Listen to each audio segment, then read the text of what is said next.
He was living in Jalalabad. That's a medium-sized city in Afghanistan. He was a shopkeeper with his wife. They sold honey. They had just expanded to make it a bakery too. They sold spices. When he says shopkeeper, Ms. Gorman, when I say shopkeeper, I'm not talking big shop, little shop. So he was a little shop somewhere in Jalalabad.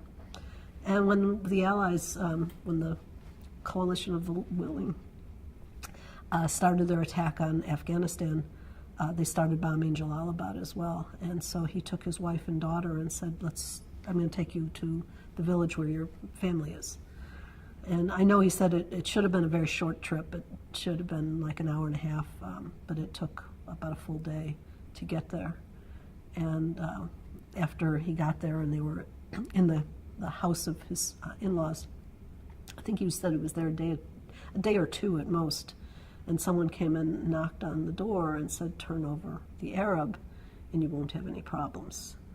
And one of the things that people don't realize is that when we were dropping all those bombs, we were also dropping pamphlets, flyers, and we were offering a bounty to the Afghanis and to the Pakistanis primarily, others as well, to turn over the terrorists and murderers, which was taken to mean the Arabs, and that we will get enough money to care for your family, your village, your extended families for the rest of your life.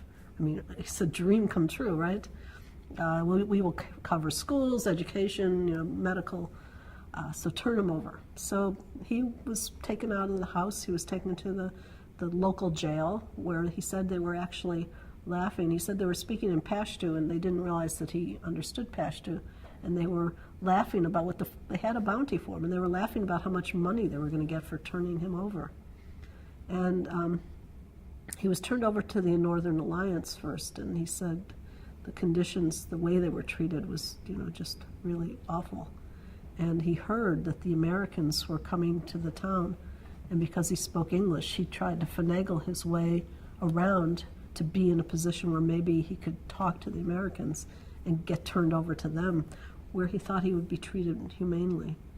And then I remember him saying it was not so, he didn't use the words not so humane. He said, I didn't realize the United States could be worse than the Northern Alliance.